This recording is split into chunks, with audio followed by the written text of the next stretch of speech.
Hello and welcome to Malt. I'm Andy and this is Whisky Review number 8 and it's an extremely delayed Whisky Review number 8, so I can only apologise for the amount of time it's taken me to upload this 8th review. Unfortunately, 2 colds over the Christmas period followed by things at work and whatnot, basically just completely knocked things out of kilter. So let's go on with drinking some whiskey. Now, in the last review, we looked at the Ardbeg 10, absolute stalwart of the single malt shelf. Now, today we've got something a little bit different. The Aberlour 12-year-old non-chill filtered. Now, this was released in late 2013 and replaced the original Aberlour 12-year-old. Now, the Aberlour 12 is now labelled 12 years old, non-chill filtered, which is fantastic. So great start already. Bottled at 48% as well. Now, the original 12-year-old was 43% and chill filtered, so you lose a lot of texture, some argue quite a lot of flavour, as well as that nice bit of alcohol kick that gives a lot of whisky its sort of backbone and its character. Now, Aberlour is a Speyside distillery owned by Chivas Brothers, whose parent company are Pernod Ricard. It is situated, shockingly enough, in the village of Aberlour. Distillery capacity is 3.8 million litres a year, so that's pretty impressive. Not massive, it's not the hugest, most largest, that's a terrible word, hugest. It's not the largest distillery in Speyside by any stretch of the imagination. But considering, and this is a bit of a quick fact, considering it's the best-selling single malt brand in France, I believe, or it was, if that's changed, sorry. You know, they're doing alright out of it. You know, it's 3.8 million litres, still carrying an age statement. Aberlour, you've probably tried the Abuna. If you've not, you should probably try. They're pretty impressive. I think we're up to a batch in the 50s now. So, matured in ex-sherry. I can't find out too much information about it. There's nothing too much about it on the tin or the back of the bottle, so I can only assume refilled with maybe a couple of first fill in there as well. As I say, bottled at 48%. Let's give it a bit of a nose. I mean, first of all, it's a nice colour. Nice colour to it. You don't want to do that. Some purists aren't a big fan of doing that. I'll do that. Yeah, some nice oily legs, oily tears, depending on what you want to say.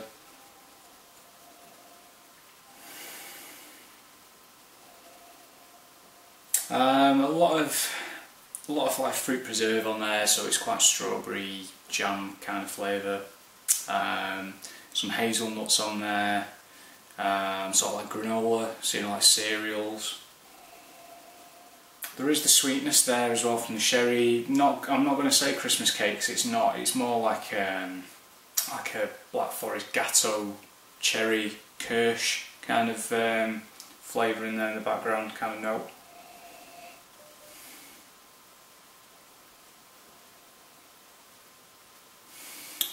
It's, you know, in my opinion, there's a bit of oak in there as well. Quite a fair bit of oak.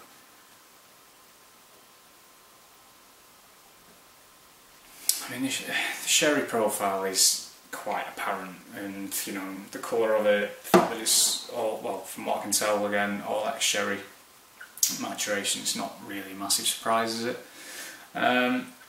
So, it's good so far. What's it got on the palate?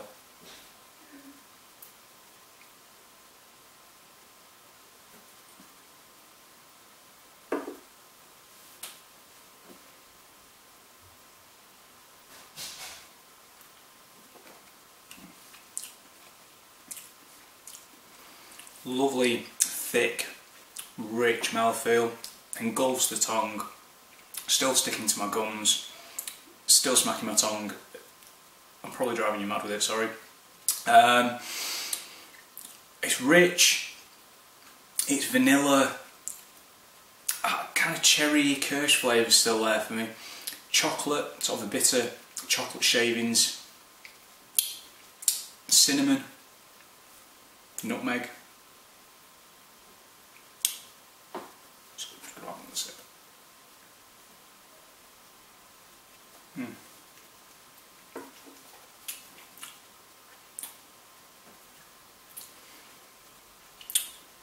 Quite buttery. Yeah, like buttery warm toast kind of thing. Bread and butter pudding. Yeah, bread and butter pudding. Everyone likes bread and butter pudding. I'm going to try with a little bit of water. The finish, long, warming, again quite spicy. Overall, it's a very sweet dram. I have tried, I don't have any to hand, but I have tried the original 12-year-old bottle of 43. And I've got to say, I mean, this does, you know, present a vast improvement on that, and that wasn't a bad dram either. I believe the cask makeup in this is actually a bit different, again from what I can find out, but overall it's solid so far, it really is. I mean, I probably should have had a little bit more than that, but you know, before reviewing it. But to be honest with you, I just wanted to try some of it again. It's been a few months, so yeah. I mean, that water really did open it up. It's a little bit more floral now. So there's quite a bit of like pollen there. You know, like when you get a fresh bunch of flowers, and one day, well, maybe the missus does. I don't know. You know, like lilies in particular, where they're quite polleny. It was quite unexpected actually. Marmalade, quite citrusy now, sort of the orangey zest in there. Still that buttery note in the background, and a bit of toffee in there now, like cinder toffee. It's actually got quite a few bourbon notes on the back. You know, kind of like spicy, oaky, vanilla-y profile. That's interesting. Right, so it offers different on the palate.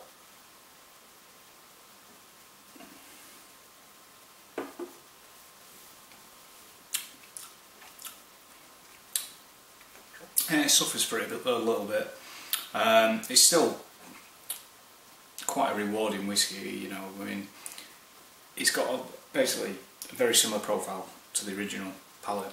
It's not, the palate's not actually changed too much, in my humble opinion.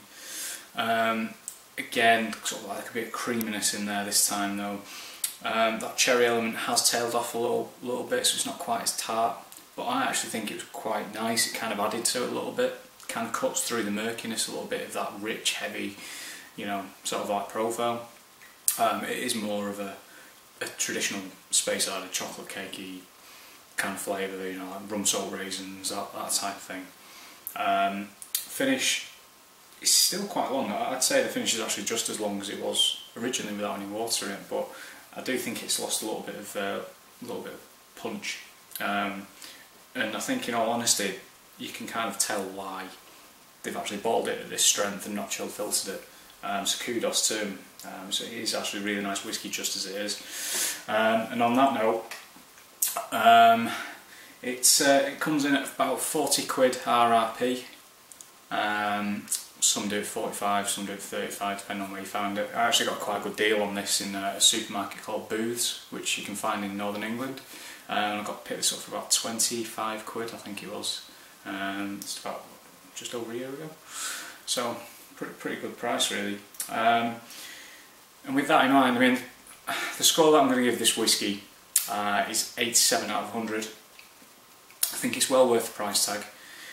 It provides something a little bit different. You know, you find that a lot of Speyside distilleries now just going the no age statement route. You know, you're like your Glenlivets, They've gone for the Founders Reserve, I believe it's called, or something like that. They've all got daft names now, haven't they, though? You know, I mean, Aberlour, to be fair to them, they've sort of stuck to the guns, and they've knocked out quite a nice, pleasing whiskey. It's definitely a winter dram. You know, don't get me wrong. I'll drink it in summer. I mean, hell, I'll drink it all year round. But it really is one of those, like, you get out of the car from, you know, or off the train, you get home, maybe you've had a bit of a shit day at work. So that's every day. And basically, you just want to pop something open that you can just put in a glass and will give you a bit of instant satisfaction, and you can just sit back with and sort of nurse for a while, and it'll open up the longer you have it in the hand. And I think this sort of nails that one on the head, really. So with that in mind, I'm going to give this 87 out of 100. So great whiskey, good pricing, kudos to Aberlour. Thanks very much.